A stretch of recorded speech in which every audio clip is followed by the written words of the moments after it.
Welcome everyone to our National Holocaust Memorial event, Protecting History Today and Tomorrow. I'm Josée Bouchard, I'm the Equity Advisor at the Law Society of Upper Canada. And I would like to introduce Ruth Klein, who is the National Director of the League for Human Rights of Brith, Canada, and who will be the moderator for today's panel to come up and introduce our speakers.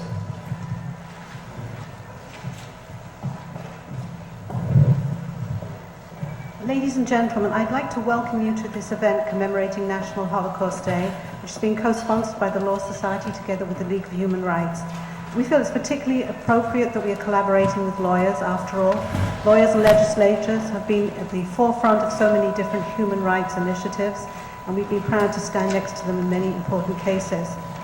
This event is particularly meaningful for me, not just because we fought for so many years to have a National Holocaust Memorial Day, and not just because we've worked so hard in the past to counter the spread of Holocaust denial, both here in Canada and worldwide. This event is also very important to me because I am the daughter of a Holocaust survivor.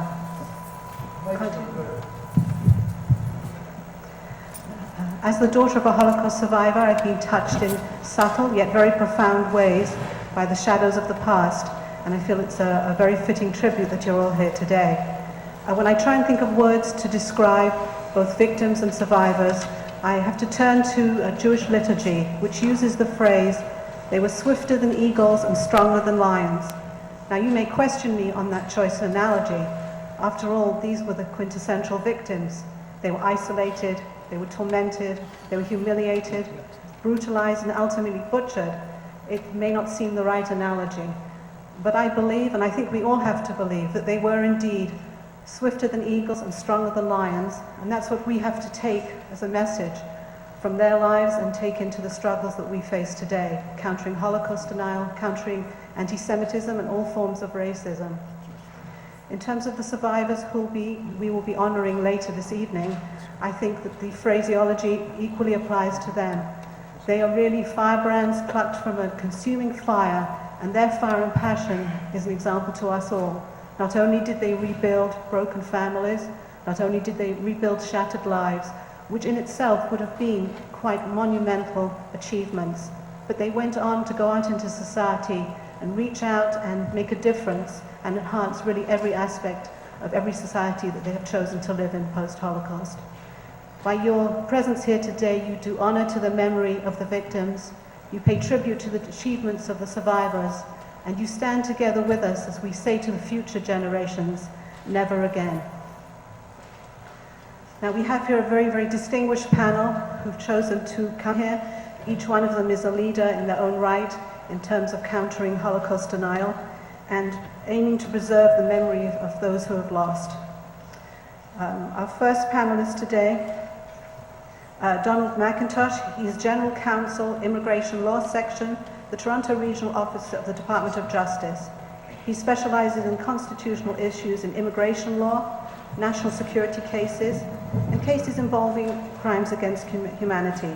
He's appeared frequently before the Immigration and Refugee Board with respect to cases involving crimes against humanity and cases dealing with constitutional issues. Earl Fruchtman is Deputy Director, Criminal Law Policy Branch, the Ontario Ministry of the Attorney General. Earl was called to the bar in 1982. He joined the Attorney General's office. In 1993, he became Senior Counsel in the Crown Law Office and later Deputy Director of the Criminal Law Policy Branch. He is an adjunct professor at U of T Trinity College, part of the Ethics Society Law Program, and co-chair of 2 federal, provincial, and territorial working groups on criminal procedure and mental disorder. To his left, Richard Warman is an Ottawa human rights lawyer with a strong interest in hate speech and particularly hate spread via the internet. After completing degrees in drama and law, Richard clerked at the Federal Court of Canada and has subsequently worked with the Solicitor General, the Federal Department of Justice, and the Canadian Human Rights Commissioner. Richard was the complainant in the case of Warman versus Kyverts. At that time, the case was only the 3rd human rights complaint involving a Canadian internet hate website, and it resulted in a groundbreaking decision. He has recently completed a Master's of Law and currently has roughly 10 active federal human rights complaints against Canadian hate groups. And Marvin Kurz, who is National Legal Counsel to the League for Human Rights. He's an experienced litigator who has argued cases at all levels of court, from the Small Claims Court up to the Supreme Court of Canada. Marvin has also appeared as counsel before 2 Canadian commissions of inquiry. He's been selected to act as counsel and local advisor to the Office of the Children's Lawyer, representing children in a variety of court hearings. And he's also been chosen as part-time chairperson by the Board of Inquiry under the Police Services Act, presiding over police disciplinary cases and appeals. And Marvin was our lead person in the initial Zundel hearings. So ladies and gentlemen, I'm going to turn matters over to the panel, and you'll be able to judge for yourself on this important issue.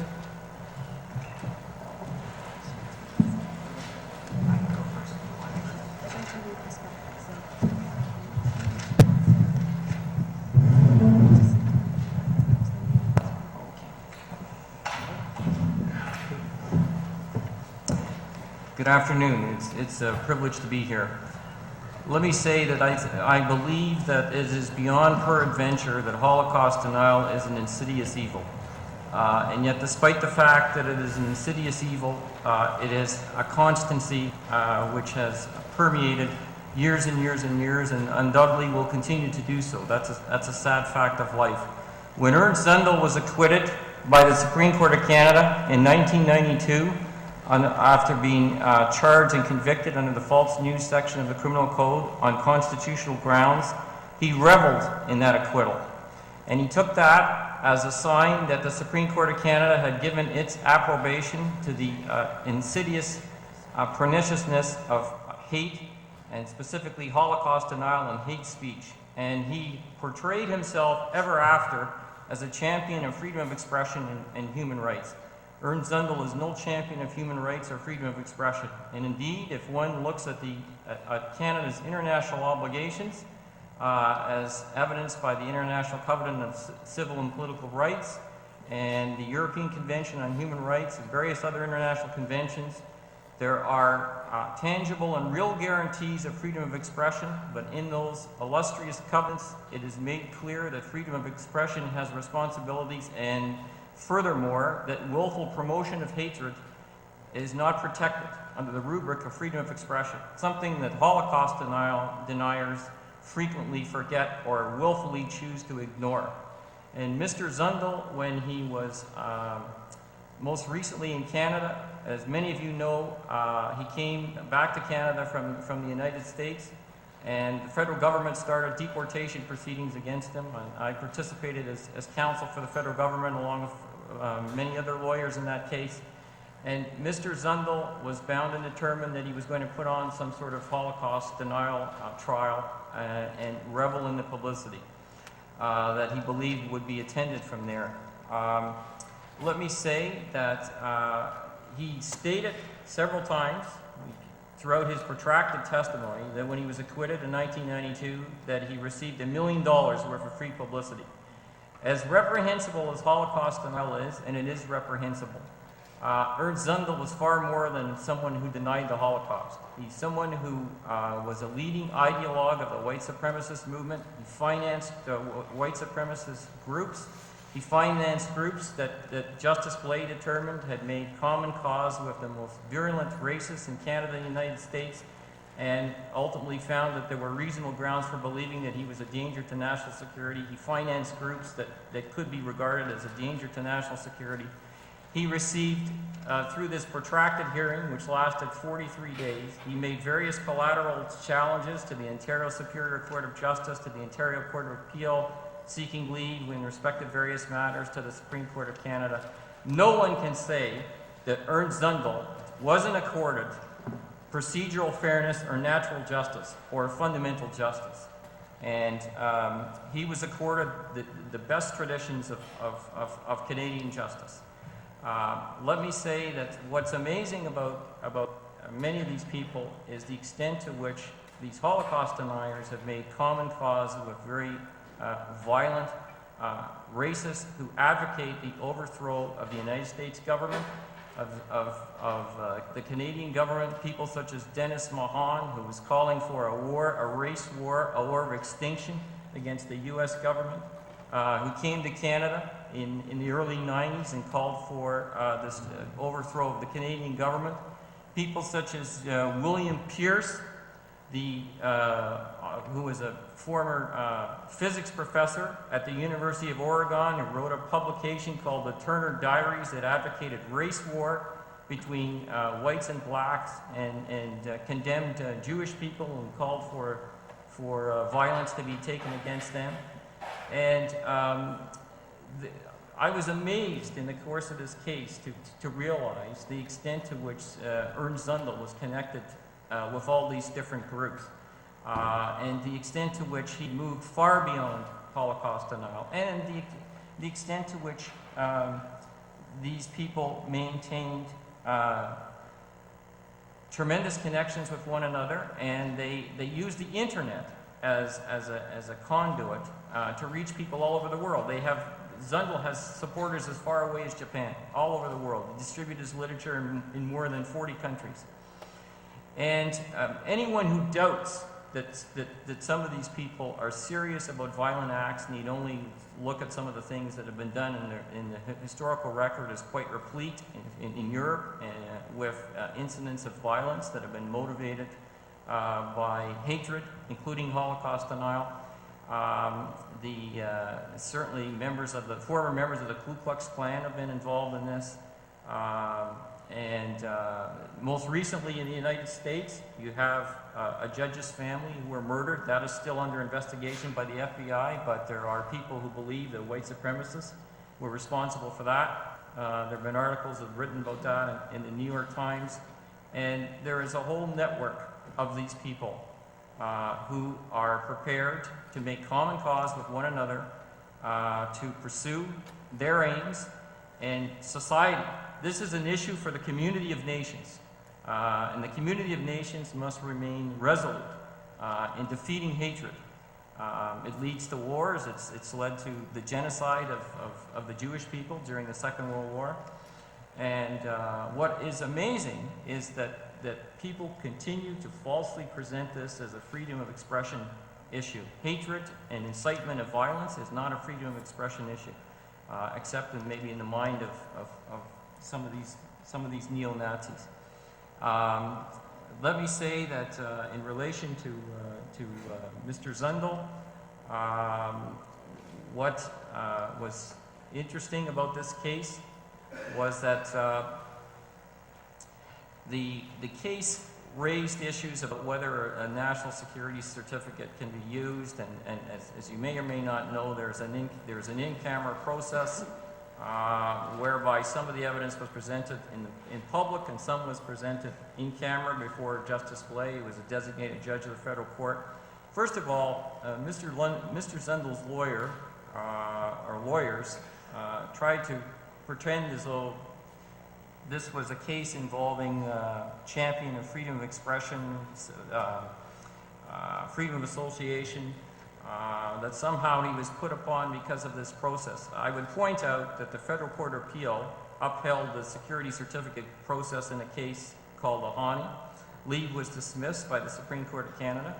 I would also point out that he was fully, reasonably informed as to the circumstances surrounding this case because he was provided with a 43-page summary of the allegations, which was vetted by the designated judge. Under the scheme of the Act, the designated judge has to determine whether this summary is accurate and accurately reflects the type of material that is presented in camera.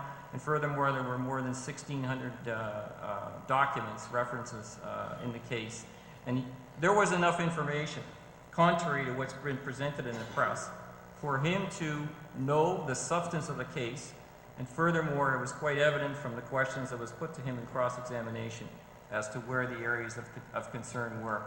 And he was advising the late Wolfgang Droege, who recently was murdered in the city of Toronto. That's still under investigation. And of course, Wolfgang Droege was involved in an attempted coup of the Dominican Republic back in the 80s. And in fact, Zundel acknowledged under cross-examination that Droege was a terrorist, but he continued to advise him and he continued to direct him. So really, all of which is to say that no one should shed any tears over Ernst Zundel.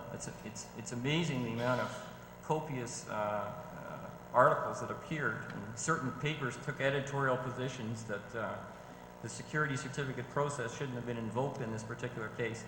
Let me point out that Justice Blay found that not only was Mr. Zundel a danger to national security, but he attempted to destabilize the German government.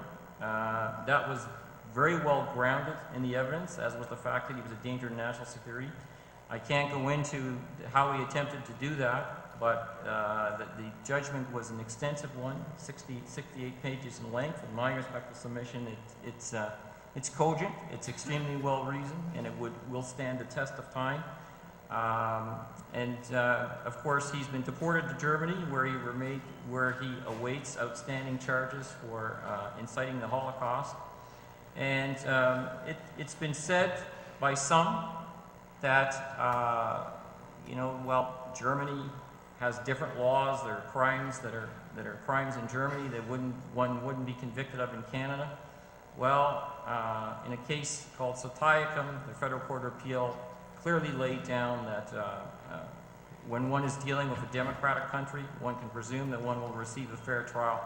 And let me also point out that the Supreme Court of Canada in the Suresh case last year in the Federal Court of Appeal in the same case made it clear that it is proper to consider under the rubric of a danger to the security of Canada whether Canada's international relations and whether or not someone does something that can reasonably be said to cause damage to Canada's international relations, and there is a test for determining this. I would also point out that the terrorism sections under the Immigration Act have withstood a plenary constitutional challenge in the Suresh case, and so, as I indicated, Ernst Zundel certainly received justice. As you may also know, what is interesting about this is the extent to which these Holocaust deniers are making contacts with people even in Osama bin Laden's organizations all over the world. So this is all of which is to say this is a worldwide problem. It's a problem that community of nations have to deal with. Hatred generally is a worldwide problem. People should take action to attempt to reduce hatred. Countries should do something about this. They should prosecute offenses, or where necessary, they should use a multiplicity of means for dealing with people who would foment violence and who would try to destroy the multicultural fabric of this great country. Our charter rights have to mean something, and it was clear from the Supreme Court of Canada's decision in the Keekstra case, where the court upheld the constitutionality of the hate provision. The court, under Section 1, examined the state of international law and the international conventions and the protections in international conventions in relation to freedom of expression, but also the fact that there were duties not to willfully promote hatred.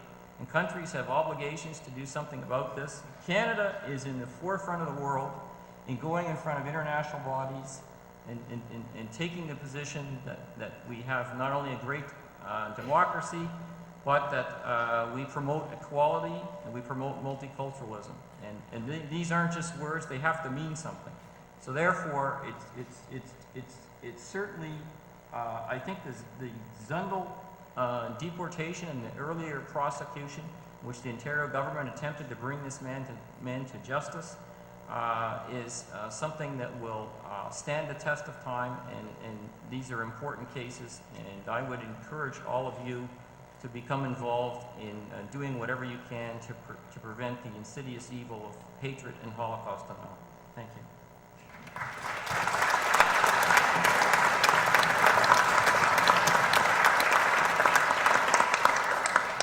Thank you very much, Donald. There will be an opportunity after all the speakers have finished for questions, but right now, just in order to not interrupt the flow, we'll carry straight on. And I want to ask Marvin Kurz to continue the discussion.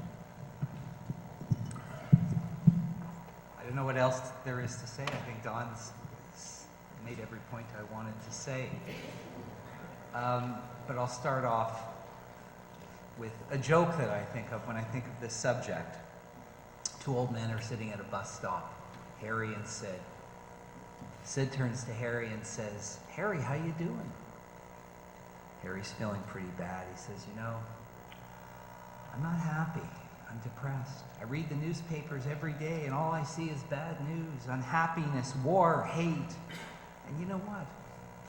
It seems that the Jews are always at fault. Israel, the neoconservatives, the bankers.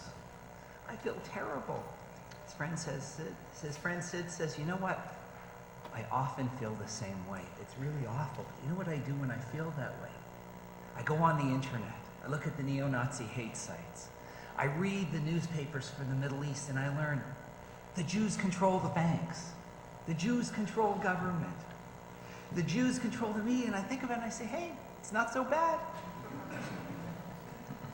The joke, badly perhaps, and my delivery even worse, illustrates a very important point about anti-Semitism and really its effect and its relationship to the law. How really everything that's old becomes new again. And when we talk about the old anti-Semitism and the new anti-Semitism, we have to wonder what's old, what's new, because so much of the anti-Semitism that we see now is anti-Semitism we've seen 1,000 years ago.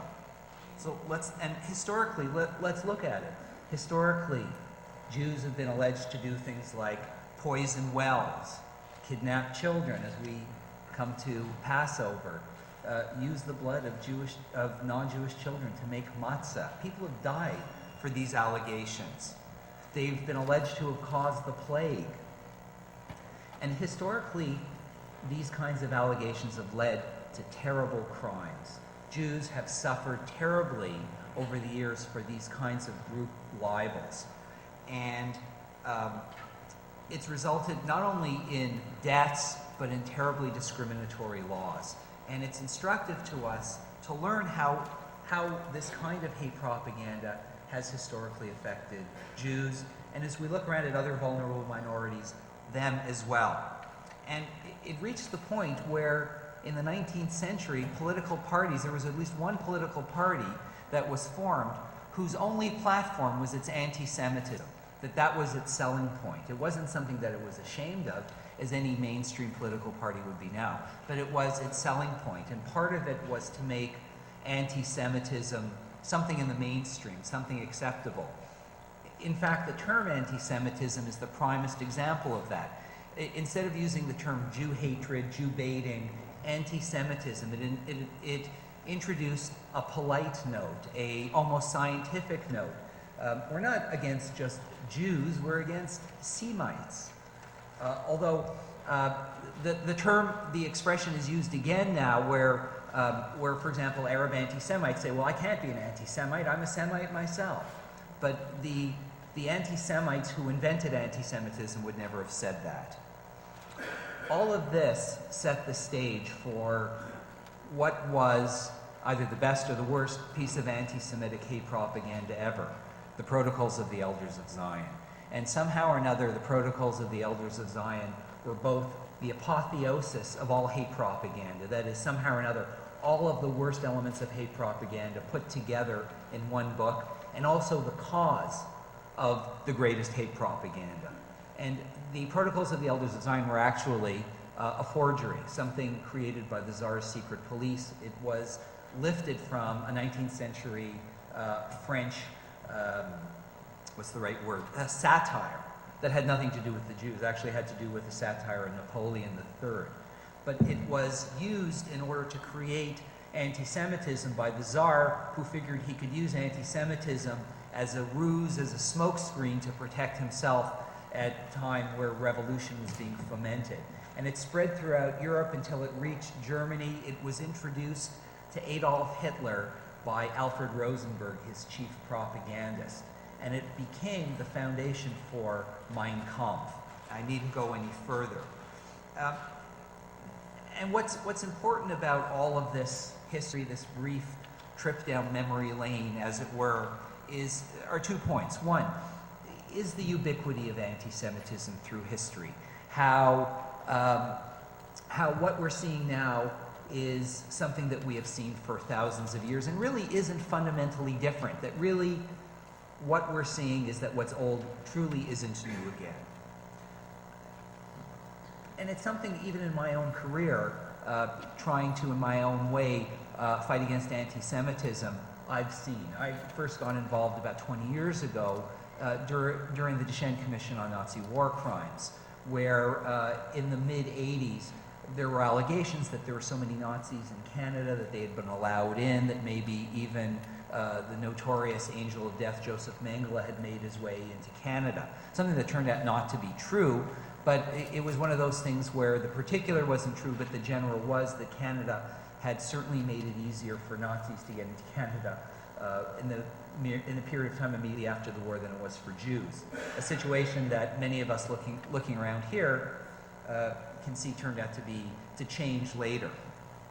But here we were in Canada in the 1980s, where my mother had always told me, anti-Semitism is everywhere, and I didn't believe her. I said to her, not here in Canada, not at a place like Canada, and look, here we are. We're rooting out the last vestiges of the worst anti-Semitism ever, Nazi war criminals. But as she often was, my mom was right and I was wrong. In the last years, if you look at how the law has had to intersect with hate propaganda, you look at Eckville school teacher James Keekstra, who occupied the news for over a decade. You look at Malcolm Ross, an old-time Nazi from New Brunswick, who was in the news for probably 20 years. Ernst Zundel, who not only occupied poor lawyers from B'nai Brith, from the Canadian Human Rights Commission, but poor Donald MacIntosh had to spend a year of his life finally getting rid of Zundel. What's interesting and ironic about Ernst Zundel, of course, is I was involved in the internet case. Most of the way through the internet case, Zundel left Canada. He left a nasty note to the Canadian Human Rights Tribunal saying, basically, here's another example of the brain drain. I'm moving to the United States where there are real rights for a real free speech advocate like me. And then what does he do? He comes back here to Canada claiming to be a refugee. And I had a little bit of insight into the kind of work that Don had to do, because putting up the fair and reasonable defense that he did, Ernst Zundel decided to subpoena the heads of the two major Jewish organizations in Canada at the time, Frank Dimant and Keith Landy, Frank Dimant of B'nai Brith, and Keith Landy, who was then the president of Canadian Jewish Congress. And basically what he wanted to prove, what a big surprise for Ernst Zundel, was that the Jews had the ears of government and that his entire prosecution was a persecution that was whispered into the ears of Paul Martin, Erwin Kotler, by those nasty Jewish leaders. Ultimately, the court refused to allow him to mount such a defense. But as I said, I just got, in the few days that I was at the hearing, I got a picture of the way that even in an immigration hearing, that a guy like Zundel was attempting to use the hearing to spread his kind of hate propaganda. The battleground historically in Canada in the past 20 years against anti-Semitism has been hate propaganda and the balancing of rights, the rights of Nazis to say bad things about Jews, to allege in effect that there was no Holocaust, that the true criminals were the Jews, and to implicitly say that if the Jews were the greatest criminals of all time, they probably deserve the greatest punishment of all time, where Holocaust denial becomes almost an excuse for another Holocaust. And the courts had to deal with a balancing of rights between the rights of freedom of expression and the rights of vulnerable minorities, including Jews, to be free from hate propaganda, to be free from group vilification. And the courts had to find a fine balance, and that was reflected even in the fact that most of the most important hate propaganda cases were 4-3 decisions of the Supreme Court of Canada, where they had to struggle with the balancing of these rights and to find ultimately that one can be against hate propaganda but still believe in civil liberties. And what those cases, those early hate propaganda cases, showed was that the law could be effective in fighting hate propaganda, because Jim Keekstra was no longer the mayor of Eckville, Alberta. He became simply a garage mechanic, where Malcolm Ross wasn't able to teach school children in Moncton, New Brunswick. And Ernst Zundel, even though he got a lot of publicity at first, pictures in the Globe and Mail in the 80s of the swimming pools, quote unquote, of Auschwitz, and Zundel dragging across to court. That's where it started, but that's not where it ended. There was a poll conducted during the first Zundel trial, and what it showed is, yes, Zundel got a lot of publicity, but what was the publicity? Everybody knew that Zundel was a Nazi. Everybody knew that Zundel was an anti-Semite. Very few people thought that Zundel was some kind of a non-mainstream historian. And so it is gone.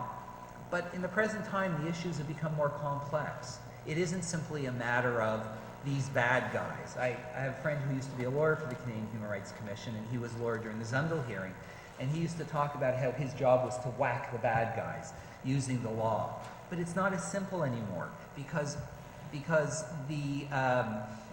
hate propaganda and anti-Semitism aren't just coming from these neo-Nazis, guys who are so obvious, Zundel, even the late Wolfgang Droege, a frequent attendee at the Zundel hearings.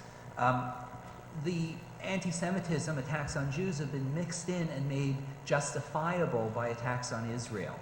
And anti-Semitism is now it often takes on the guise of the kind of discourse the Jews themselves have used, in the cloaking anti-Semitism in the discourse of victimhood, so that and where you see it, for example, at Durban, where all sorts of groups who claim to be victims had one thing in common: their hatred of Israel and their hatred of Jews. Anti-Semitism has gone global with the internet. Even world leaders, the president of Syria could tell the Pope that the Jews killed Christ. The president of Malaysia could give a speech at an assembly of all the leaders of the Muslim world and say, I would like to be like the Jews because they're able to have so much control. And he can get a standing ovation. The Protocols of the Elders of Zion, I did a web search a few months ago, and I just Googled in the words Protocols of the Elders of Zion. There are 14,000 websites that deal with the Protocols of the Elders of Zion. And from my I didn't go through all 14,000, of course, but from my very rough look at it, about half were pro and half were against, which is quite remarkable nowadays. However, just like a carpenter who believes that every problem can be solved by hammering a nail, as a lawyer, I'd like to think that problems can be solved with the law. And the law has been tremendously effective so far. The law has really been used to effectively end the neo-Nazi movement in Canada, where they're only the last vestiges. Zundel is rotting in jail in Germany. Wolfgang Droege, when he died, was for years a spent force in Canada. The Heritage Front, a bad memory. But there are ways that the law is going to have to change. Recently, Canada had to be lobbied to change its laws to make Hezbollah illegal. And our law has to understand the nexus between terrorism and hate propaganda, where the greatest hate propaganda machinery in the world actually is in the hands of terrorists, where Osama bin Laden can spew hatred against Jews and against Crusaders, which is Christians, where Hamas and Hezbollah, the same things, where a Hezbollah television station can have a 30-part dramatization of the Protocols of Elders of Zion and beam it around the world. It's essential that in Canada that we recognize that the law is an important instrument that can be used to combat anti-Semitism, and that those of us who are involved in the law, those of us who are capable of lobbying, are able to use the law to make it effective and to repeat the success we've had in fighting Nazis to fight all sorts of other anti-Semitism. Thank you.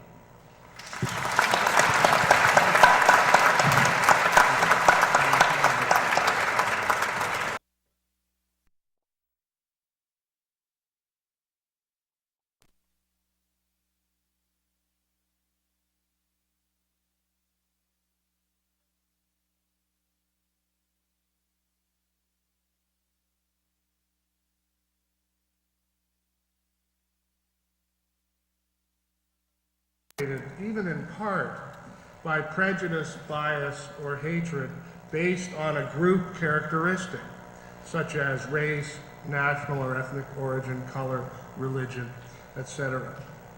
Secondly, there's the recently created offense that can be described as institutional vandalism, where property is damaged, destroyed, or interfered with, and that property is connected with a place of worship or a cemetery and is motivated by bias, prejudice, or hate. This special offense is created. The federal government created this offense in the criminal code in 2001 as part of its anti-terrorism legislation. But the impetus for the creation of this offense came from lobbying by the government of Ontario, because we knew that this kind of activity, the desecration of religious sites and cemeteries, is often and especially the choice of crime committed by hate mongers, and that it is profoundly damaging to those in the target group. And so the federal government was lobbied in order to create a special recognized offense. It's not that this activity wasn't criminal in any event, but it's that we now have a special and recognized criminal offense dealing with institutional vandalism to religious sites and cemeteries where it's motivated by hate. And then finally, as Donald and Marvin have mentioned, there are the crimes of expression, the advocating genocide, the public incitement of hatred, and in particular, the willful promotion of hatred. Offenses that were added to the criminal code in the early 1970s, resulting from a commission that was studying the problem of hate propaganda in Canada, and that issued a report in 1968 recommending that these offenses be added to the criminal code. Hate crimes, regardless of the form they take, are by their very nature serious offenses. They are harmful because of their harmful impacts. Initially, and with every crime, you have the impacts on the individual victims themselves. But in addition to the psychological and emotional harm suffered by the victims of hate crimes, and its repercussions on the victim's identity and feelings of self-worth, we know that the degree of harm in hate crimes, especially violence, is much more extreme than in non-hate crimes. And so the victims themselves end up suffering more simply by virtue of the fact that it's a hate crime. But not only does hate crime have an impact on the directed victims, it has a further impact on the target group, the group to which the victim is the representative. The members of this group feel victimized in addition to the victims themselves, because it is an offense directed against the group, and so all of the members feel vulnerable to the victimization. It has further impacts on other vulnerable groups within the society, other groups that share the minority status or identify with the targeted group can experience the impact of a hate crime on another group, especially if the hate is based on an ideology or doctrine that covers a number of groups that live within the community, so that these other groups feel this time it was them, next time it could be us, basically. And then again, and finally, the impact on the community as a whole. This is perhaps the greatest concern that hate crime can have. It can end up dividing people within a society. And as Donald mentioned, we are a multicultural society where all groups within our society are intended to live together in harmony and in equality. And therefore, hate crime is an anathema within our society. And any occurrence of hate crime is a negation of the fundamental values of Canada.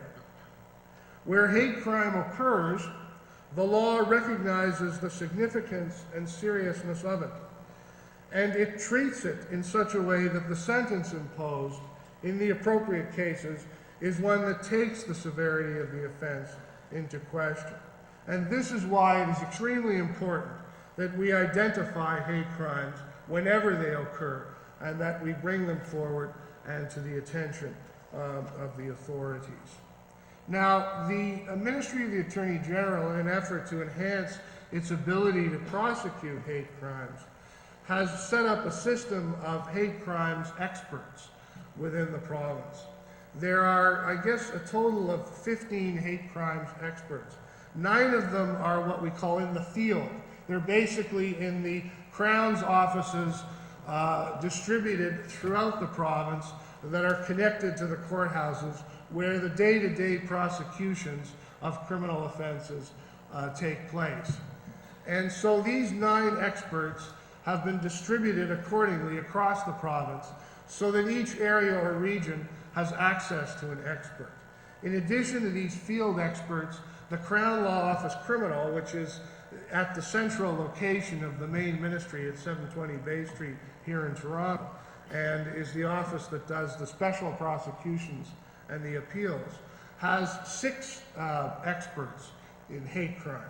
By experts, these individuals are basically subject to special training on the offenses involving hate crime, on the issues and concerns associated with this activity, and on things like the way in which a prosecution for hate crime should be brought, and to the kinds of special concerns that should be raised at sentencing, and the kind of evidence that should be brought as well. These 15 experts either themselves directly do the prosecutions for hate crimes, or they act as a resource for other prosecutors who may end up with the responsibility for prosecuting a hate crime. So this is the way in which the Attorney General's ministry has attempted to enhance our ability to deal with these offenses and to prosecute them as effectively as possible. Finally, I want to comment on a development in the law that may have an impact on the activity of Holocaust denial. I want to make it clear, however, that the comments that I'm about to make are not to be taken as an official AG position. They are entirely personal comments of mine. In 2001, the Ontario Court of Appeal decided a case called Harding, where leave to the Supreme Court of Canada was ultimately denied. Harding was a Christian pastor who wrote and distributed 2 pamphlets that attacked Muslims. He testified at his trial and, among other things, he denied that he had any intent to promote hatred. The trial judge in this case found as a fact that Harding did indeed have the intent to promote hatred. But he also indicated that the mens rea for the willful promotion of hatred could be satisfied by what's known as willful blindness. And this was ultimately upheld by the Ontario Court of Appeal. Up to this point, we had thought that the willful promotion of hatred required a finding that the person either intended that the expression cause hatred against a target group, or that at a minimum that the person would foresee with certainty that hatred would result from the expression. And this was the mens rea that was ultimately accepted by the majority of judges in the Supreme Court of Canada's decision in Keegstra. Willful blindness, however, applies where a person does not intend or foresee a result. The law, in effect, deems the person to have the knowledge or foresight in circumstances where the person has closed his or her mind to the consequences in order to avoid seeing what is otherwise there to see. The common example of willful blindness is the fellow who buys the $2,000 watch on the street for $250, and when later charged with possession of stolen property says, "I didn't know it was stolen." It is indeed true that he did not know, but to be in this state of ignorance, he had to close his mind from seeing what was obviously there to see. In the situation of Holocaust denial, we know that this kind of activity has taken on the air of authentic and legitimate history. And therefore, those who engage in this spurious activity can clothe themselves with this pseudo-legitimacy and claim that they did not intend their material to promote hatred. Indeed, they did not even foresee that it would certainly have this result. They were simply pursuing their concerns about uncovering the facts of history. In the face of this kind of position or this kind of testimony, the jury or judge, as a result of the Harding case, would be entitled to apply the doctrine of willful blindness and accept the ignorance, but nevertheless find that they were in such a state of ignorance because they closed their minds to the clear impact of their writings so that they would not know. And in this situation, the law will deem them to know. And so with this development in the Harding case, we may have a tool that will enable us to satisfy the requirement of mens rea, which in itself is very difficult, and in these cases of willful promotion of hatred can be even more difficult. Thank you.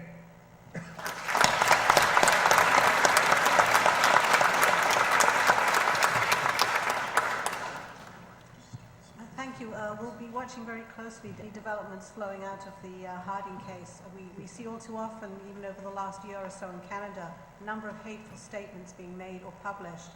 And basically we're told that the perpetrator had no intent to spread hatred. There's usually an apology that follows. And the claim is that there will be no, they had no idea that any harm would flow from it. So thank you for bringing that to our attention. And Richard, now please, if you would speak next. Thanks very much. Before I begin my presentation, I'd just like to address the fact that some of you may have originally looked at the original program for this evening, and I just wanted to explain that I am not, in fact, Warren Kinsella. I was asked to fill in at the last minute for Mr. Kinsella, and I'd just like to thank Justice Gomery for making my participation possible here this evening. Sorry. My jokes are worse than Marvin's, so... That's a low standard. For my part, the other panelists have addressed the issue of hate crimes and hate propaganda and hate speech in fairly broad theoretical terms while addressing certain specific cases. What I'd like to do on my end is to address very specific cases and very specific fact scenarios that exist here in Canada. I'd like to look at the theme for tonight of Holocaust denial, anti-Semitism, and hate crime, largely as they manifest themselves through the internet, and how well, or not so well to date, the law has been used to respond to this. To this end, I'll basically briefly discuss the human rights legal framework for dealing with internet hate mongering, along with 3 cases, including some comments. And where these comments are not quite praise, I hope they will be taken in the spirit of brotherly love that they are intended. I want to warn people in advance that I will be dealing with direct quotes from the hate mongers. And I use their words because I think it's very important that people realize the depth of the hatred that we are dealing with. And thus, the perspective that I put into my notes this evening is from having monitored hate groups for over 15 years, as well as my experience in having filed numerous human rights complaints against these individual or group hate mongers. 2 of these complaints have gone all the way through the human rights system process, and the other 8 are slowly, ever so slowly, grinding their way through it. So the criminal legal framework has been already talked about, but what I'd like to do is talk a little bit about the Canadian Human Rights Act, and specifically Section 13, that makes it a discriminatory practice to use the telephone or the internet to distribute hate propaganda targeting people on the basis not just of the criminal code standard of color, race, religion, ethnic origin, or sexual orientation, but also on the basis of gender, disability, and a few other headings.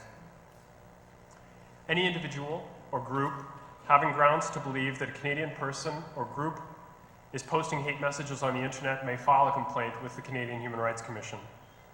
The Commission also has the ability to initiate complaints on their own, but that has never been done despite years of urging them to do so. I believe that forcing individuals and groups to go to the expense and danger of filing complaints in these kind of public interest problems is a fairly prime example of where parts of the system has failed to fulfill their legal mandate to protect the community. After a complaint is accepted by the Commission, a human rights officer would request submissions from the respondents. They would conduct whatever investigation is deemed necessary and then submit a report to the commissioners, recommending either the dismissal of the complaint or that the complaint be referred to the Human Rights Tribunal for hearing. If a complaint regarding internet hate is upheld by the tribunal can order the following remedies. They can issue a permanent cease and desist order against the individual or the group that they cease and desist disseminating hate propaganda through the telephone or through the internet. They can award damages of up to $20,000 if the hate is specifically targeting an individual. And they can also impose a fine of up to $10,000. In order to enforce the order, the Commission would register the decision with the federal court, after which time it becomes an order of the federal court and may be enforced by using the court's power to punish for contempt. So that gives you a rough idea of what the situation is under the Canadian Human Rights Act.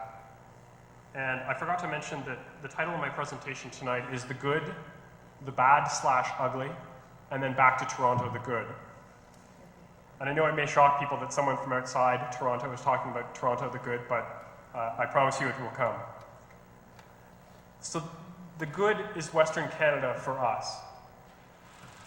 Glenn Barr said that dead or alive, Hitler was his Führer, or leader. Barr described Justice Minister Erwin Kottler as a, quote, dirty Jew. Glenn Barr wrote on the internet that homosexuals, quote, should be terminated along with retards and any other degenerates that nature would do away with in the wild. Peter Kuba dreamed of an all-white homeland that would begin with his goal to organize an all-white municipality in Alberta. He talked of Aboriginals as, quote, subhumans, and wrote that higher rates of AIDS infection in the Aboriginal community represented what he termed good news, because it meant that they would die earlier. Mr. Kuba's expressions of hatred also extended to the Black, Jewish, and homosexual communities. Together, these two individuals formed a group called Western Canada for Us in January of 2004 that began in Alberta but quickly spread to Manitoba and British Columbia. Some would argue that such marginal views in our society are better ignored and that no real harm can come of them. But in a speech given to the Canadian Bar Association in Winnipeg last fall, Justice Minister Erwin Kottler noted the destructive power of words. Citing the Andrews decision, Minister Kottler said, quote, as the Supreme Court of Canada put it, in upholding the constitutionality of our anti-hate legislation, the Holocaust did not begin in the gas chambers. It began with words. These, as the court put it, are the chilling facts of history. I am happy to report to you, however, that Western Canada for Us died an unlamented death in the fall of 2004. During their short existence, the group managed to host a number of meetings, demonstrations in support of imprisoned Holocaust denier Ernst Zundel, and created a website that offered not just personal expressions of hate, but also electronic books for download that advocated the genocide of non-whites and Jews. The group's timely demise came about because a number of different elements in the community as a whole worked together to make it happen. The media exposed the group's leadership and the true nature of their message.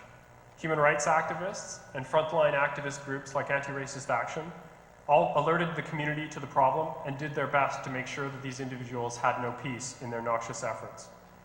Lastly, the Edmonton Police Hate Crimes Unit engaged in exemplary policing work by identifying the problem, doing their homework, and finally arresting and charging the main leader, Glenn Barr, with the willful promotion of hatred, and Mr. Barr is currently awaiting trial.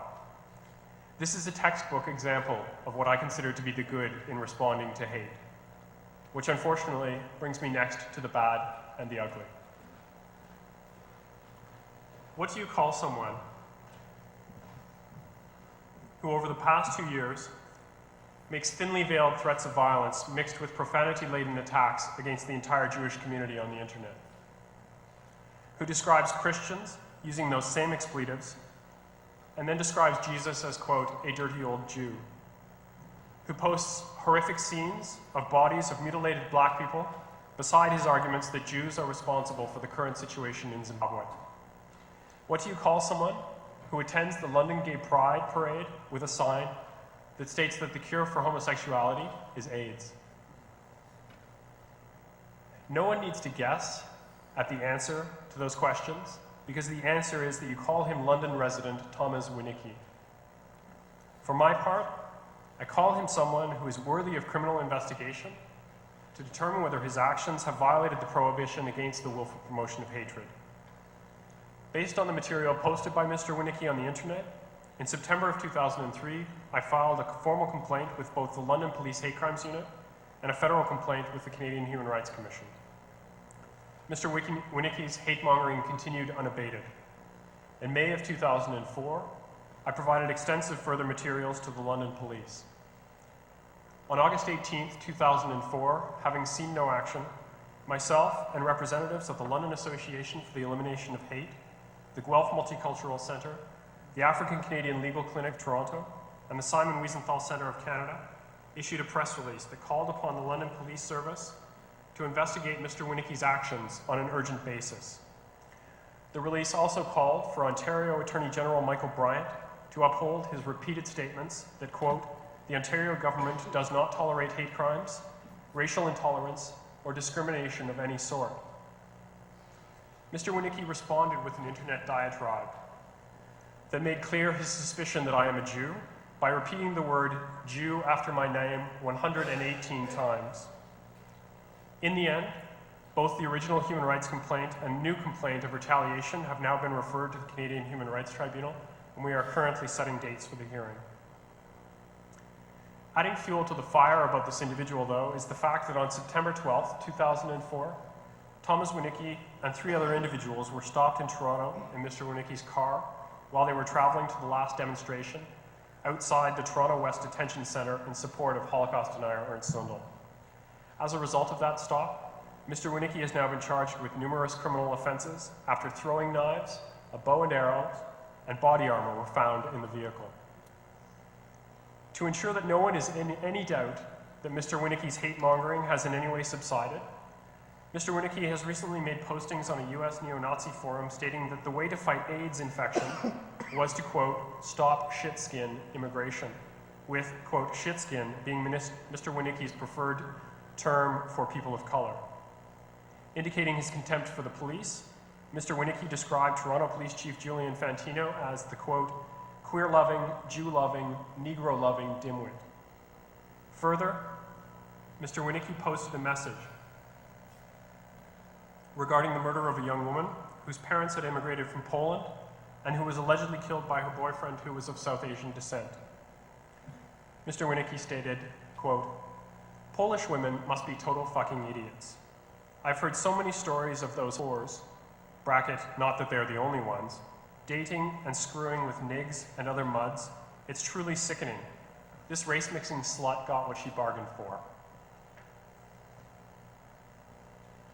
And I think given the fact that we are not that far past the 15th anniversary of the massacre at École Polytechnique in Montreal, and just the hatred of women that is evidenced in that statement that I've just read to you, reminds me of how intertwined specific forms of hatred are. And to paraphrase Martin Luther King Jr. about the fact that we will not free ourselves from any of them until we free ourselves from all of them. The fact that Mr. Winicki has been able to continue posting hundreds of such messages unchecked for the past year and a half brings me to the expression of my brotherly love, where I call upon the Human Rights Commission, the police, and the Attorney General's office to do better. Regarding the Human Rights Commission, complaints like this one cannot be permitted to be delayed for a year and a half to 2 years. If the Commission does not wish to take the initiative on these public interest cases, there must be some form of expedited or direct referral for these complaints to tribunal hearings. With regard to the police and the Attorney General's office, I will admit that I am at a loss to understand how it is that this individual has not yet been charged with the willful promotion of hatred under the Criminal Code. As a lawyer, I know full well that a justice system that is fair and equitable requires time to do its job. But that said, where unnecessary delay is permitted to set in, the danger becomes that such behavior is seen to be tolerated, if not condoned. And that is absolutely the wrong message to send to both the offender and those within our communities that are targeted. Having finished with the bad and the ugly, and as an eternal optimist, I would like to finish by returning briefly to the good. The most recent flurry of media attention around Ernst Zundel has risked being ahistorical. And I say that because there's a risk that it glosses over the events that actually led to his deportation from the United States, his subsequent detention in Canada, and his deportation from Canada to Germany, and his current imprisonment there on hate crimes charges. Although you won't be able to read them, I would like to present to you the 3 paragraphs on a complaint form that would ultimately be the undoing of Mr. Zundel, who had plagued Canada with his presence for so many decades. To sum them up, the paragraphs allege that Ernst Zundel, through material on his website, had exposed Jews to hatred and contempt contrary to the Canadian Human Rights Act. The complaint form is dated 25 September 1996 and is signed by Sabina Citron. Without the complaint by Sabina Citron and the Toronto Mayor's Committee on Community and Race Relations, there would never have been hearings before the Canadian Human Rights Tribunal. Without the continuous struggle of those involved in the case over the next 5 years, Zundel would never have fled the country just before the close of the hearings in an attempt to evade responsibility for his actions. The united action set in motion a continuing chain of events where Ernst Zundel is finally being held accountable for his Holocaust denial. What a judge in another German case has described as, quote, moral arson.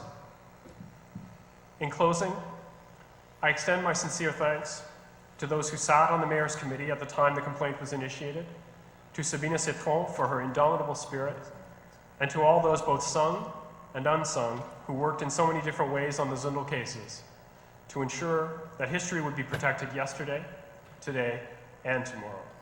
Thanks very much.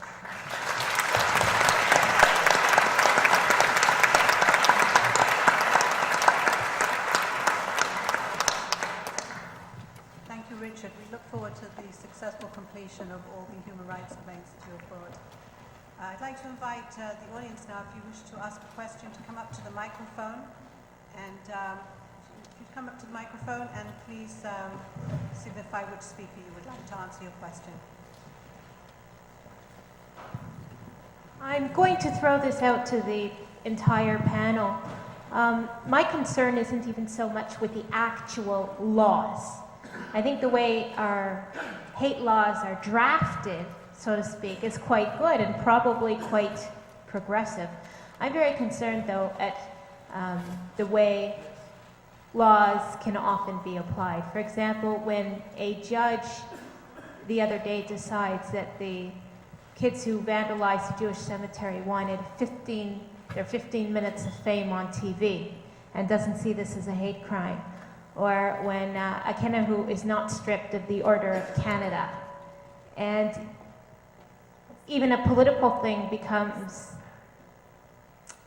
and when I'm thinking of political thing, I'm thinking of the fact that Jerusalem, Israel, is taken off the passports. I'm more concerned at the application than the actual laws themselves. Marvin, would you like to start off with that one? That's a big question that touches on a lot of areas. The law itself, the law itself is both the statutes and the enforcement and what judges do with it. Every case has to be determined on its facts, whereas in Harding, the finding of fact made by a judge of the trial was that Harding intended or was willfully blind to what he was doing. The finding in the young offenders case with the kids who knocked over some cemeteries was actually these are learning disabled kids who were just looking for a good time, and that if it wasn't that actually they intended originally to do something else and they saw something on TV and they copied another cemetery desecration that they saw on TV, and they copied it. So, and it may well be that that's the facts. I don't know. I'm far less concerned about that because these kids were prosecuted and convicted of a charge related to what they did. In the larger sense, I mean, you're talking about Israel, you're talking about enforcement, and certainly there are, I believe there are ways that the law has to go, and I think that the law has to change because the form of anti-Semitism has changed. It may be similar to the way it was, but it's new. Richard's talked about problems that the law is there, but getting enforcement, getting the Canadian Human Rights Commission has actually been probably the foremost instrument of fighting hate propaganda in Canadian law. The Canadian Human Rights Commission was responsible in a large way for destroying the Heritage Front, just simply by going after them, by even getting an injunction stopping Drohi from doing what he was doing before the hearing. But there has to be a will, and I think that that's really the essence of what you're talking about, is that there be a will at the level of not only the people who pass the laws, but the people who enforce them, and that there has to be an understanding as well, with regard to your last point about Israel and Jerusalem, there has to be an understanding of the tie between anti-Zionism and anti-Semitism. Would anyone else like to add anything to Marvin's?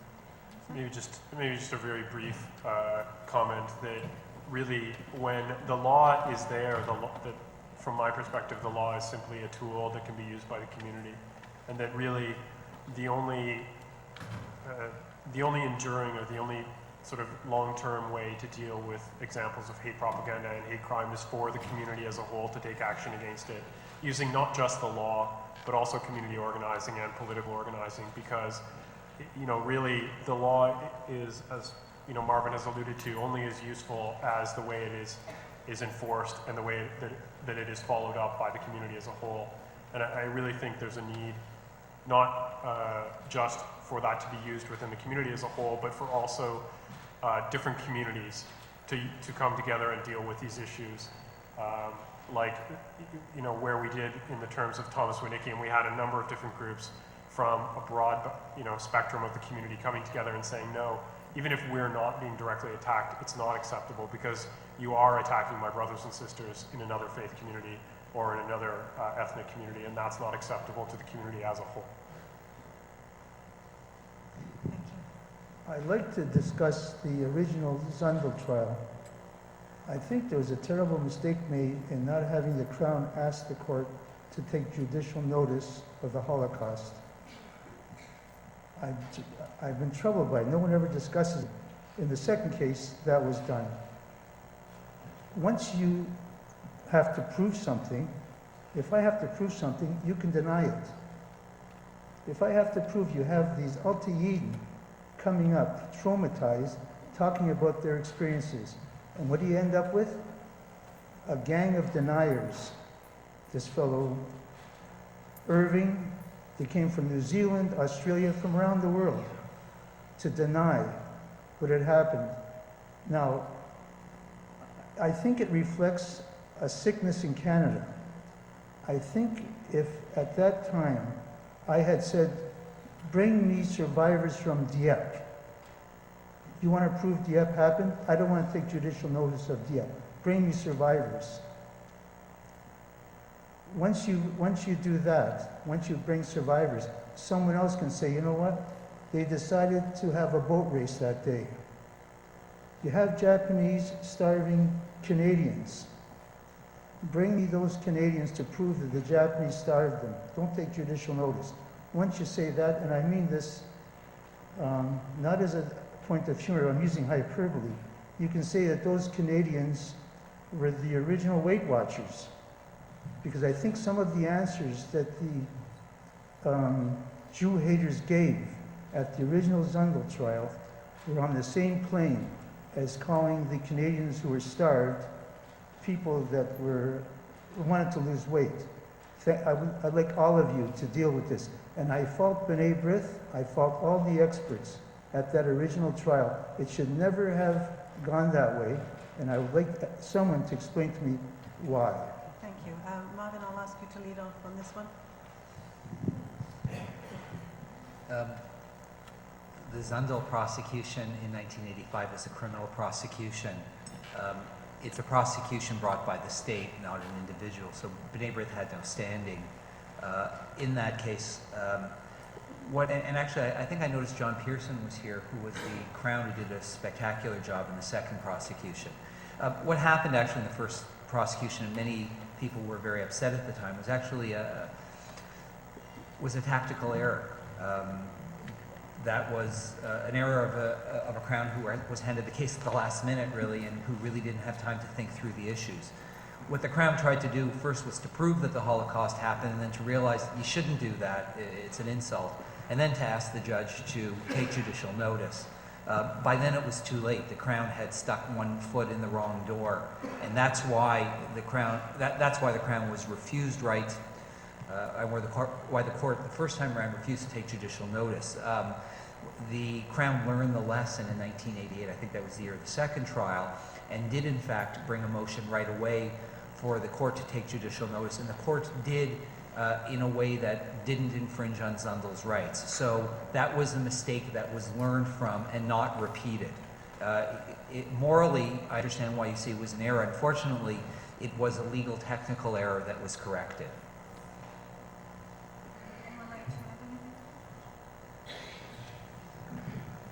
My name is Marshall Shapiro. I'm with the Jewish Tribune. Just a technical question for Mr. Warman. I could go home tonight and register, let's hate the Jews.to. Now, .to means Tonga. I could then have it hosted in Saudi Arabia using some of the internet financing services. Without having to use a credit card, I can pay cash or through a check in a bank somewhere else, from Saudi Arabia or somewhere to the hosting company. How do you prosecute me? I guess it would depend on whether I was trying to prosecute or trying to encourage the state to engage in a criminal prosecution, or whether I was looking at it from a human rights perspective. If I had information that you were a Canadian and that you were posting or uploading this material from Canada, then that would satisfy the substantial connection test that the courts have laid down for bringing you within the jurisdiction of the Canadian Human Rights Act and the Canadian Human Rights Commission and Tribunal to hold you accountable for your actions if you were using that to post anti-Semitic or other bigoted material. The thing is that I have almost never found a hate monger who sets up a website using those kinds of tactics that doesn't fail to hide their identity in some other way. That I have never found a neo-Nazi website that originates in Canada yet that I haven't been able, ultimately with the help of other members of the human rights community, to track down their identity. These people make comments about who they are, they talk about their lives, they talk about who their friends are, what other neo-Nazis they hang out with, what events they've gone to. They make mistakes, they are human, and the goal of all of us is just to take careful record of everything that they put out about themselves, and then ultimately, when there's enough to prove their identity, to use that. I mean, Zundel, just so you know, that was Zundel's defense. It was one of his defenses he set up in California, and the court saw through it, or the tribunal saw through it. Another situation that occurs on the internet, there are Jewish chat rooms. I don't know, are you familiar with chat rooms? And they are a terrible focus of anti-Semitism. People come in anonymously and make terrible anti-Semitic or anti-anything statements. These are usually on Yahoo and some other large corporate hosting companies. Those companies refuse to do anything about it because they claim it's freedom of speech. These are companies, however, that are incorporated in Canada and throughout the world. Is there no way of controlling or requiring that they monitor this sort of activity?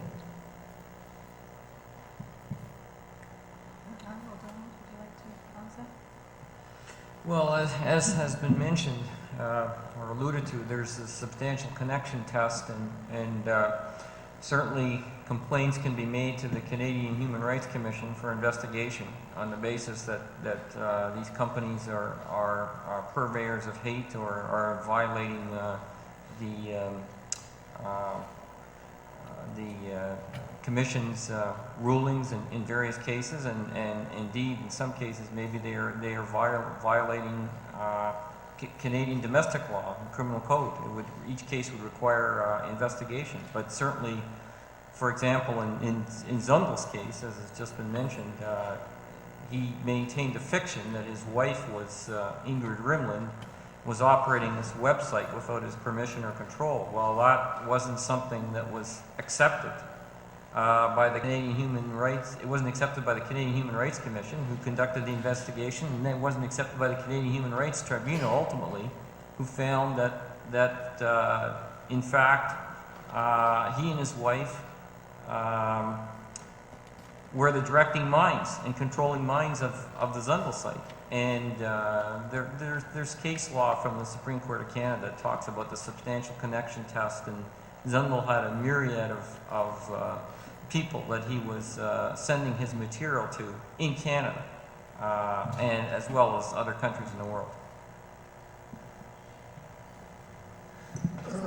I say this not in any official capacity, in my personal capacity, but there's an argument that once an internet service provider is made aware of the fact that hate propaganda is being issued through its service, and it doesn't do anything about it, its awareness could be a basis for it to be construed as an aider and abetter of the offense. So there's, I suppose, the possibility of linking it with the criminal activity there. And in fact, on just that point, Mr. Winicki, the gentleman that I spoke with, spoke about at some length this evening, his original website was www.simpatico.ca/tom.winicki. So when I first became aware of the website, I contacted a customer service manager at Bell Simpatico. I said, I have some really serious concerns about this. He pulled it up. He said, yeah, okay, this is crazy. It's way over the line. I'm on it. Could you just CC a message to our abuse department? Sure, no problems. Did that the same day. A week later, and actually his website was fairly small at the time, but one of the things it said was that we're coming for you, you Jew fucks, you and your servile dogs too. So it's not like there was a lot of gray in his message. This was a clear-cut threat of violence against the Jewish community as a whole. So talked to the service manager, said, yeah, I'm all over it, forwarded an email to their abuse section. A week later, material's still there. Couldn't believe it, called him up again, talked first to another manager because the original guy wasn't in at the time, and then he transferred me to the original supervisor who had come in. And I said, this is crazy. What is going on? You have a direct threat of violence against the Jewish community, and it's a week later, and you haven't frozen the account and deep sixed this guy's web service. I can't believe that the abuse department hasn't actioned your email yet. Email it to me again, and email the abuse department again, and I'll get in touch with somebody in the abuse section that I know personally, and I'll make sure something's done about it right away. Okay, did that again. 2 weeks later, the material is still sitting there. I called him again, left a message, and I emailed not only him but the abuse department with a specific warning saying, this is an outrage. I believe that you are risking liability under the Canadian Human Rights Act by failing to take timely action to remove a threat of violence against the Jewish community. And if this material is not removed within the next 5 days, I have already prepared the human rights complaint against Mr. Winicki, and I will be naming Bell Simpatico as a co-respondent. Let me also add that in relation to what other speakers have said, I believe that if this is brought to the attention of the service provider, that the legal concept of willful blindness remains a very potent weapon that could be potentially used in any prosecution. Just lastly, very quickly, Bel Simpatico did nothing. The material's still there 5 days later. So, fine. You know, I filed a complaint, and I named both Mr. Winicki and Bell Canada. And Bell Canada has defended itself, saying that there was some sort of administrative error, and really they didn't know the material was there, and they thought it had been taken down.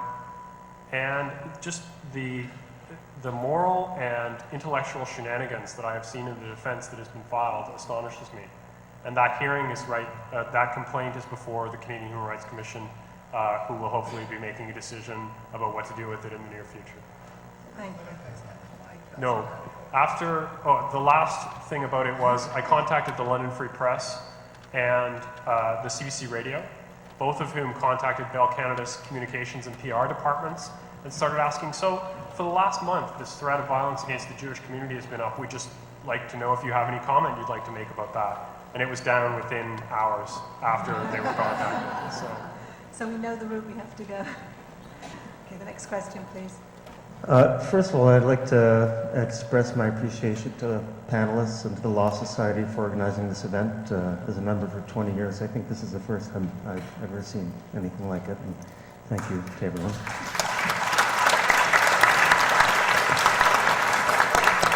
I'd like to plug into the subtitle of the event, Protecting History. From a personal point of view, it's the 60th anniversary of the liberation of the Bergen-Belsen concentration camp. And my father is a survivor. He's still alive today. My mother is a survivor of the Skaržisk concentration camp.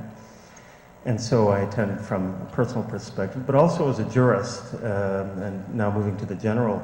My fear has always been that trivially, the law is a blunt instrument. It acts by prohibition, it acts by containment, it acts by restriction. You have spoken today in part about some of the effects of the prosecutions. Zundel has been curtailed, Kijkstra has been curtailed. I also remember thinking historically of Professor Schatzmiller's class, where his medieval Jewish history class, where he made the point of saying that there are many cycles in Jewish history, and I think this can apply to the history of racism at large. There was a papal bull in, I believe, the 11th century following a massacre of all the Jews on the route to one of the Crusades, forbidding hatred against Jews and forbidding the murder of Jews, which didn't seem to last very long. Hitler was jailed, of course. That application of law did not seem to help. So my fear is that the law is not enough. The law, in terms of containment and restraint, is not enough. Now, I know the Human Rights Commissions have an outreach programs to try and promote harmony, but it seems to me that people simply reading about the Zundel cases or the Kijkstra cases, let's assume that the average Canadian is of goodwill and is willing to be educated, but simply reading in the newspaper of these cases will see the state against an individual, and especially, for example, with the press we saw with the Zundel deportation case, he may even come out a little more shining than he ought to. How can, in your opinion, the law work hand in hand to promote the opposite side of hatred? In other words, allowing Canadians to believe that they have a stake in the prosecution of these people, and the elimination of hatred is the affirmation of Canadian society and the strengthening of Canadian society.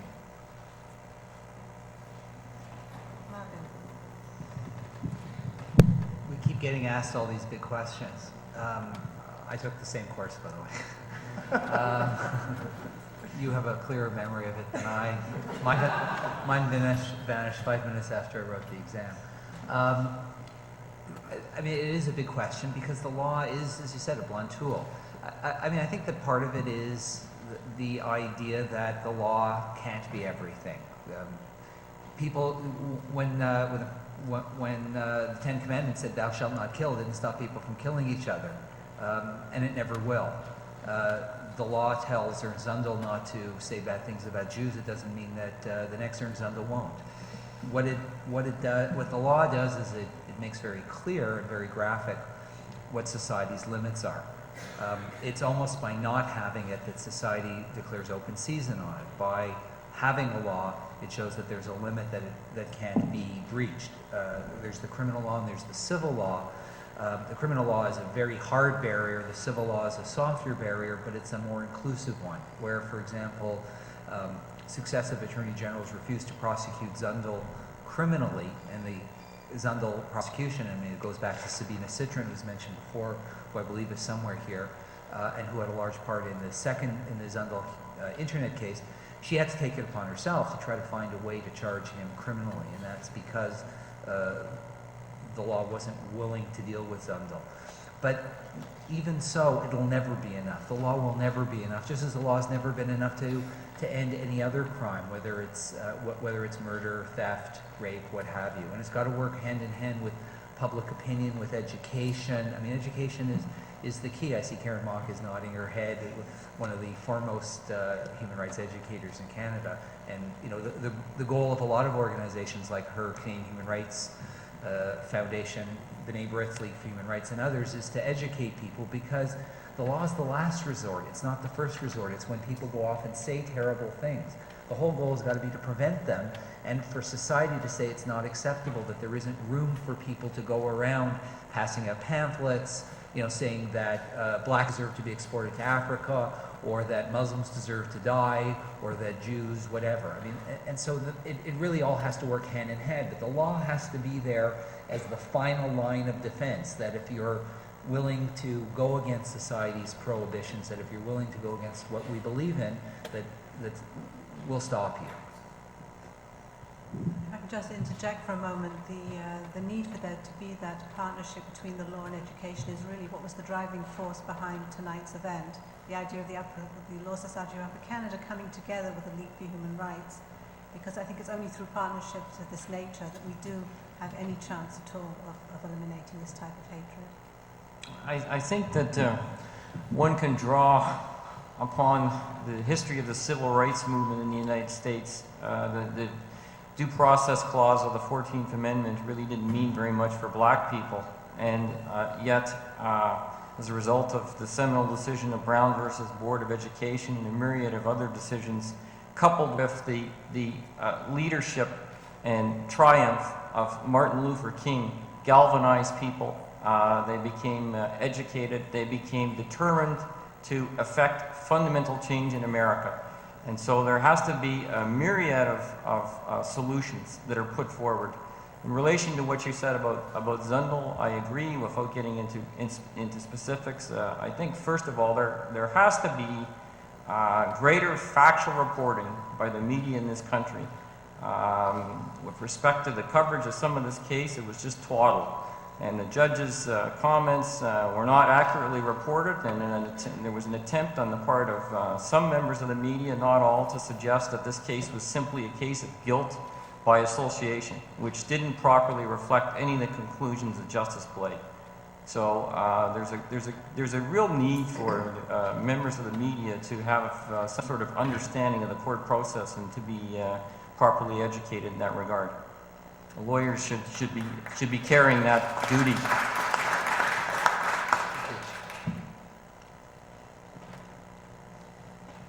Good evening. If I might ask just two brief questions. First, given the global nature of the internet and Mr. Shapiro's comments about the ability to hide behind the internet and disguise yourself and your actions through the internet, I'm wondering if there's a general feeling on the panel as to whether the internet itself can be controlled in a substantial way where we can address some of the issues of the websites directly.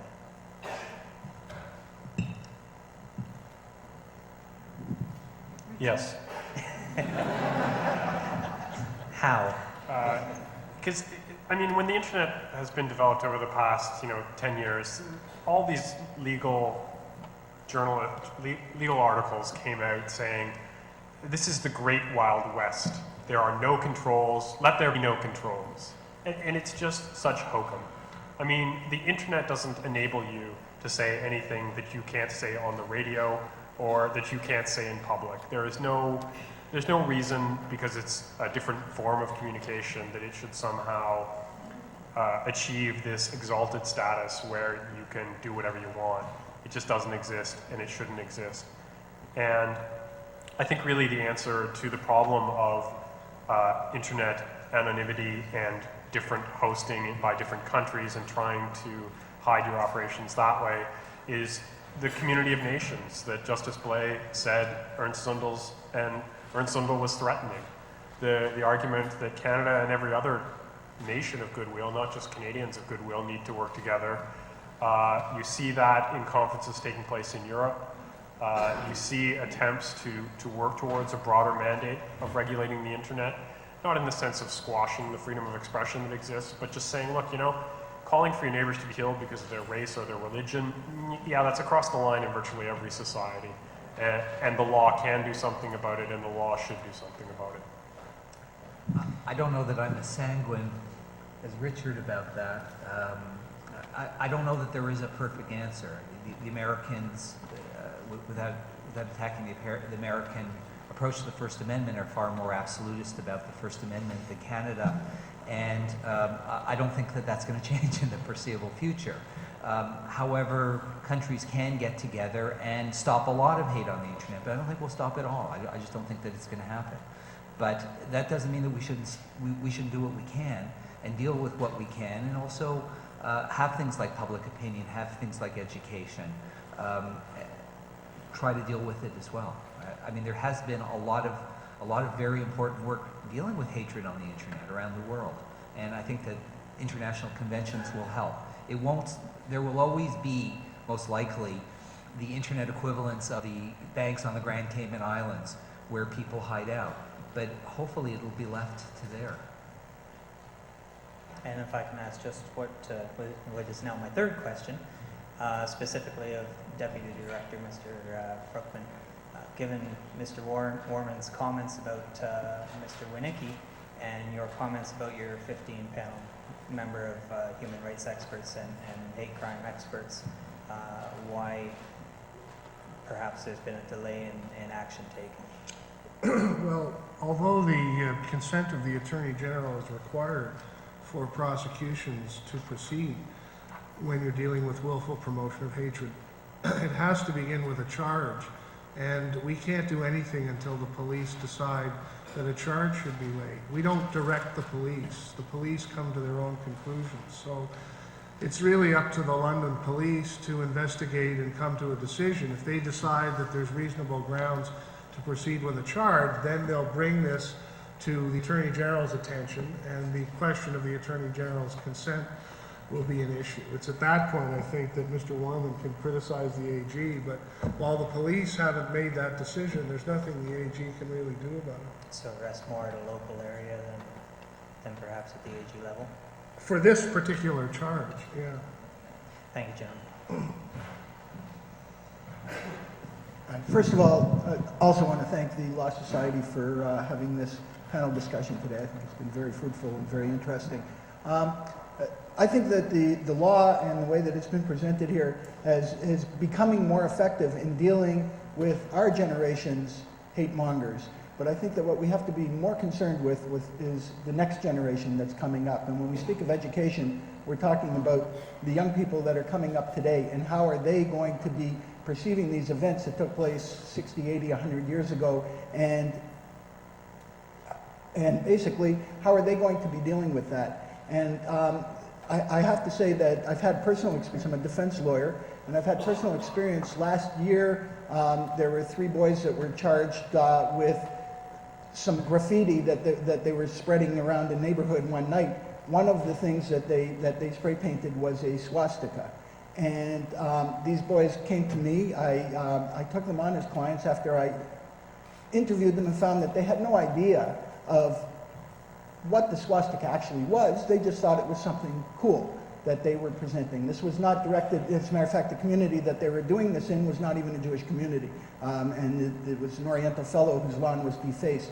However, what I was able to do with the cooperation of the Canadian Jewish Congress and Led Rudner in particular, was devise a program, and also with the cooperation of the Attorney General and the Crown Attorney in Newmarket, was devise a program for these boys where they actually went to the Lipa Green Center. They met with Holocaust survivors. They did readings, and they wrote a paper, the title of which is, What Was the Big Deal?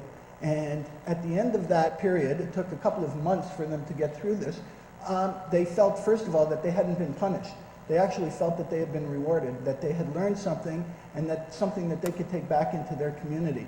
And I feel that with that type of approach, certainly there are hate crimes, but there are also crimes of ignorance. And especially when dealing with young people, we have to realize that they don't have the benefit of knowing the widespread effect of some of the things that they may be decimating.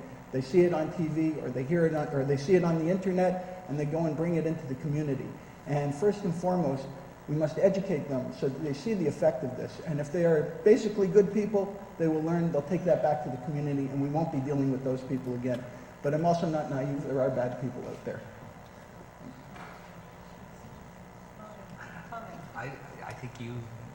I think you answered your question. I think I did. Thank you.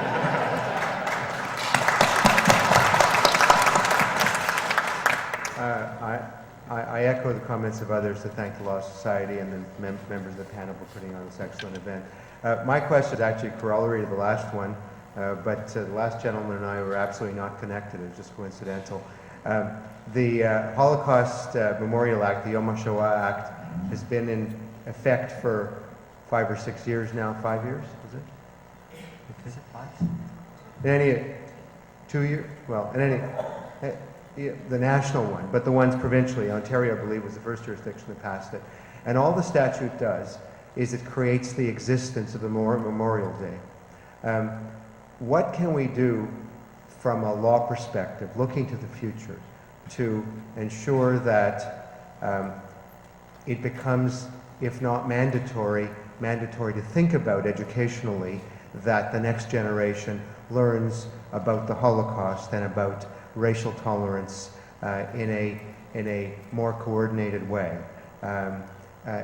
It's a problem that manifests itself in a lot of ways, not only in the example given by the previous speaker, but also in the fact that surveys indicate that understanding and knowledge of the Holocaust is still a pretty small proportion of the population, largely people who have a stake in it.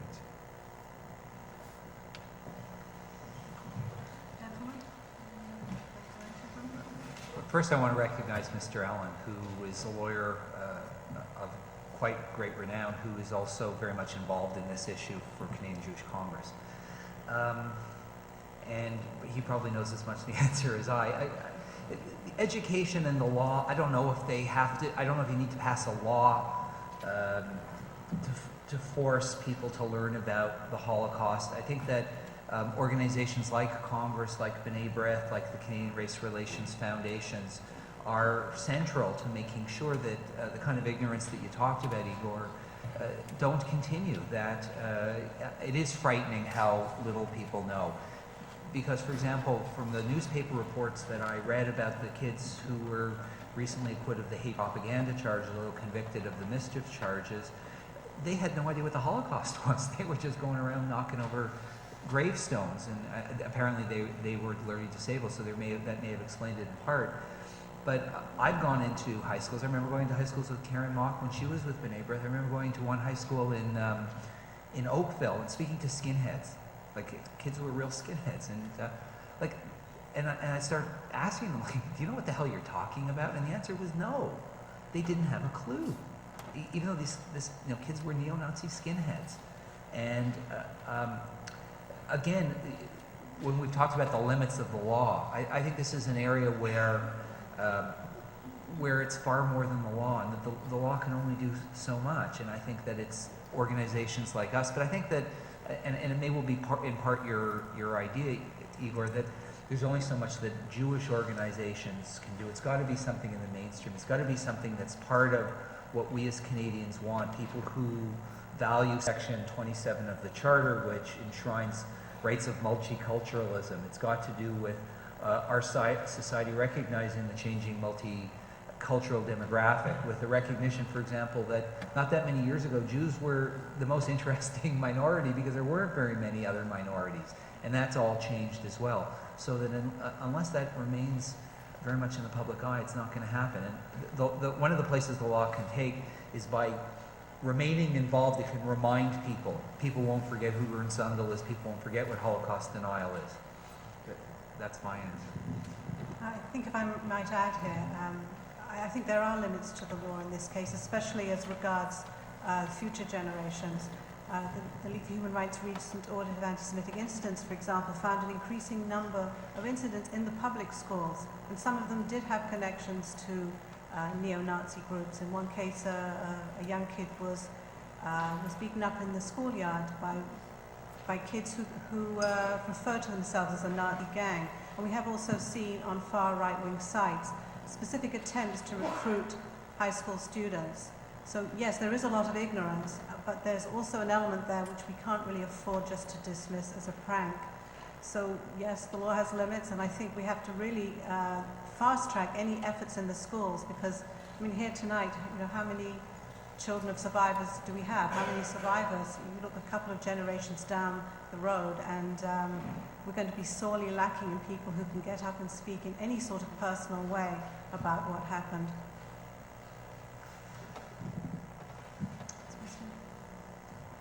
When I was back in law school in the early 1970s, a group of us were contacted by the Simon Wiesenthal Institute to write letters to the Attorney General of Canada at the time to ask him to prosecute war criminals.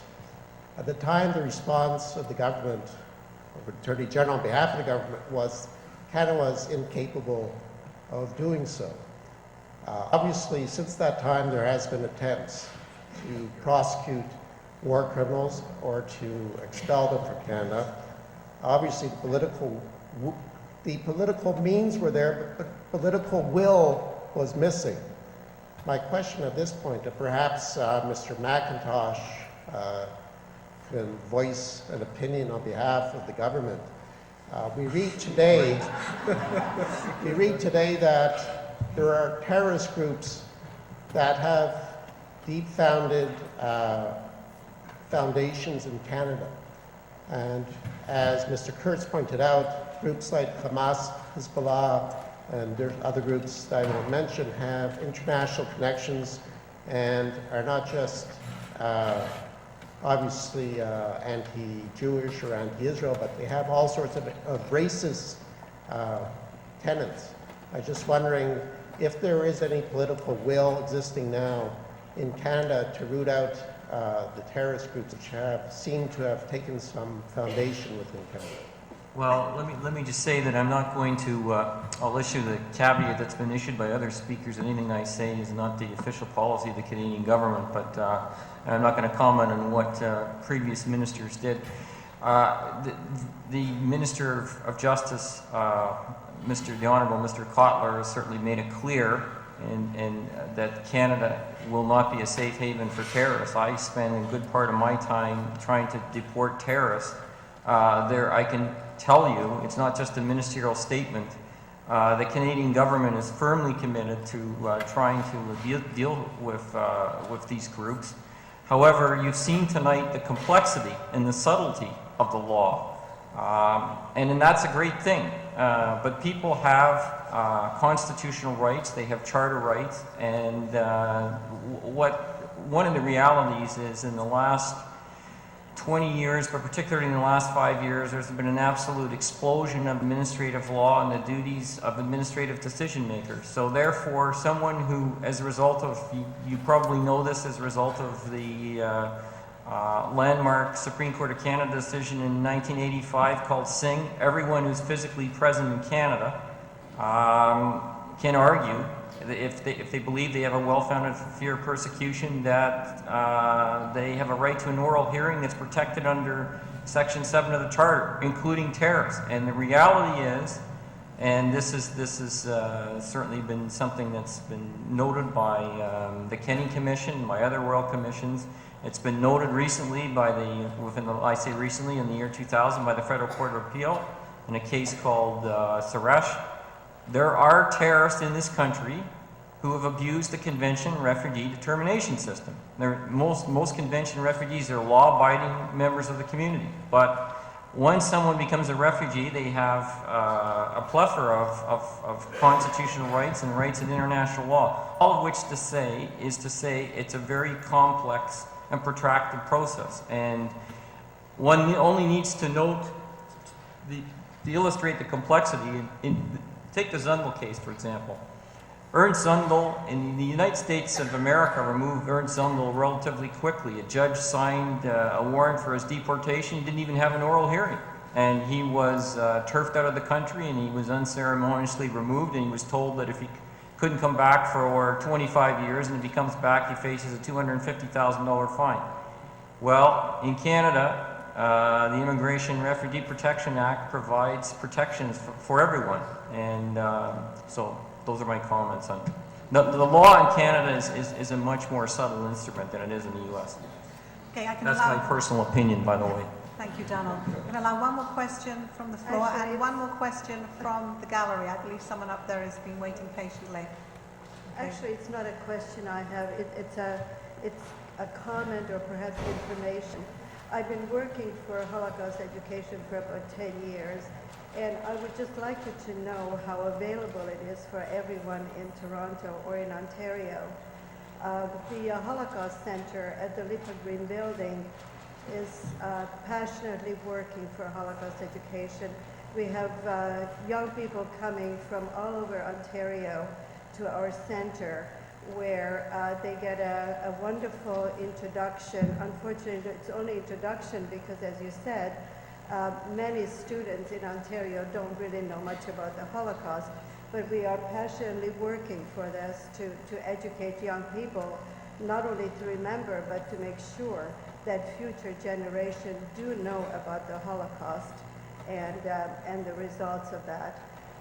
Also, we work for Holocaust Education Week 2 weeks in the fall, where we have speakers coming from all over the world, basically, to educate about the Holocaust.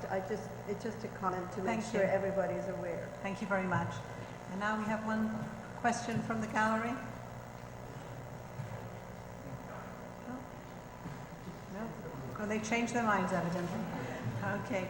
Well, this panel discussion for our special Holocaust Memorial Day event was entitled "The Assault on Memory, How the Law Fights Back." And I think each of our panelists has shown us, each in his own way, that it is possible to fight back. It is possible to use the law if there's the will to do so.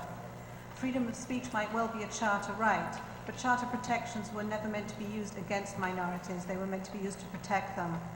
I try to remain optimistic that the integrity of history can be preserved and hate can be eliminated when you have individuals of the caliber of this panel right out in the forefront fighting for the cause. And I invite you to join in these efforts. I'd like to call on Anita Bromberg, in-house legal counsel of B'nai Brith Canada, and Gary Gottlieb, bencher of the Law Society of Upper Canada, to present a token of our appreciation to the speakers.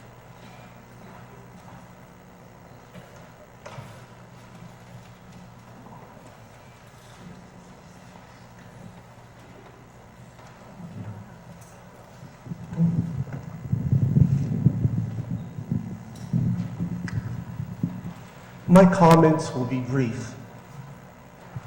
I want to tell you what it says in the Ethics of the Fathers.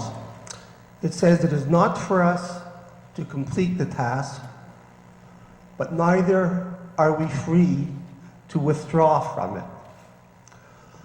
I would like to thank each and every one of our participants for coming here today and sharing with us how they are using their knowledge and their talents in the ongoing war against anti-Semitism. Thank you.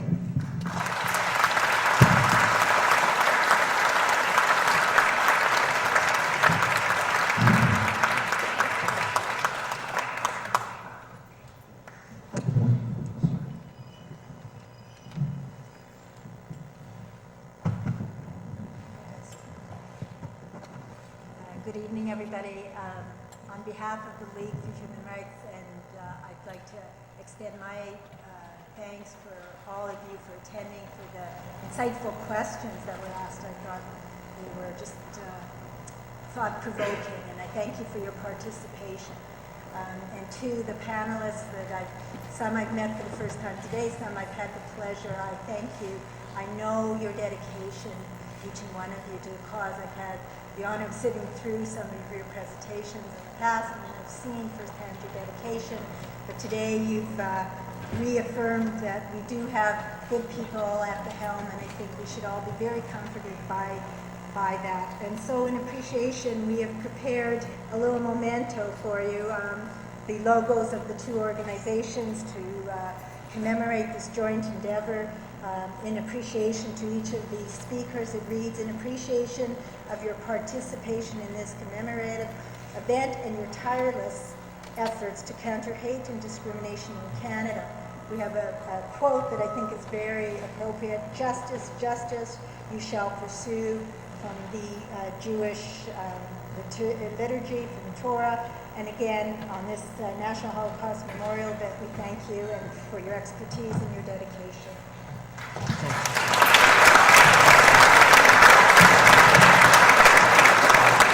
also have, just for a little light reading, a little background that was prepared actually by Ruth Klein and Frank Dimant, our Executive Vice President, who's also here, and you'll hear more from him shortly.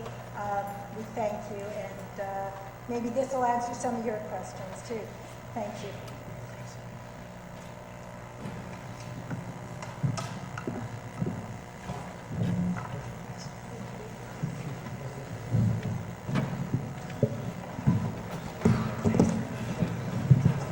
Ladies and gentlemen, you're invited to stay for a special reception, which will be honoring some very, very special survivors of the Holocaust. And at that reception, you will also hear from our keynote speaker, Professor Alain Goldschläger. So I hope you will join us. Thank you for your participation.